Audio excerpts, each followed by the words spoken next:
విమాన ప్రయాణికులకు good news. Ticket book చేసిన తర్వాత ప్లాన్ మారినా లేదా పొరపాట్లు జరిగినా భారీగా జరిమానాలు వసూలు చేసే విమానయాన సంస్థలకు డీజీసీఏ చెక్ పెట్టింది. 48 గంటల్లోగా టికెట్ క్యాన్సిల్ చేసుకున్నా, పేరు మార్చుకున్నా ఎలాంటి ఛార్జీలు కట్టాల్సిన పని లేదు. కొత్త నిబంధనల ప్రకారం ప్రయాణికులు తమ విమాన టికెట్ను బుక్ చేసుకున్న 48 గంటల్లోపు ఎటువంటి అదనపు రుసుము చెల్లించకుండానే రద్దు చేసుకోవచ్చు, లేదంటే ప్రయాణ తేదీలను మార్చుకోవచ్చు.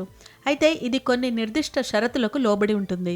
సాధారణంగా టికెట్ క్యాన్సిల్ చేస్తే ఎయిర్లైన్స్ సగం ధరకు పైగా జరిమానాగా కోత విధిస్తాయి. కానీ తాజా సవరణతో ప్రయాణికులకు భారీ ఊరట లభించనుంది. ఎయిర్లైన్ వెబ్సైట్ ద్వారా నేరుగా టికెట్ బుక్ చేసుకున్నప్పుడు పేరులో ఏమైనా పొరపాట్లుంటే వాటిని 24 గంటల్లోపు గుర్తిస్తే ఉచితంగా సరిచేసుకోవచ్చు. దీనికోసం సంస్థలు ఎలాంటి అదనపు ఛార్జీలు వసూలు చేయకూడదు.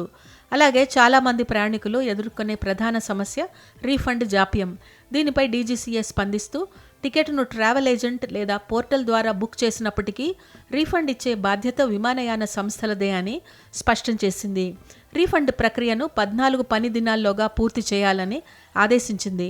ప్రయాణికుడు లేదా వారి కుటుంబ సభ్యులకు మెడికల్ ఎమర్జెన్సీ ఏర్పడి టికెట్ రద్దు చేసుకుంటే రూల్స్ను సరళతరం చేశారు. గత ఏడాది ఇండిగో విమానాల రాకపోకల్లో ఏర్పడిన అంతరాయాల వల్ల వేలాది మంది ప్రయాణికులు రీఫండ్ కోసం ఇబ్బందులు పడ్డారు. ఆ సమయంలో కేంద్ర విమానయాన శాఖ జోక్యం చేసుకుని గడువులోగా రీఫండ్ పూర్తి చేయాలని ఆదేశించింది. అప్పటి నుంచి పెరుగుతున్న ఫిర్యాదులను దృష్టిలో ఉంచుకుని డీజీసీఏ ఈ శాశ్వత మార్పులకు శ్రీకారం చుట్టింది. ఈ కొత్త నిబంధనలు ఫిబ్రవరి 24వ తేదీ నుంచి అమల్లోకి వచ్చాయి.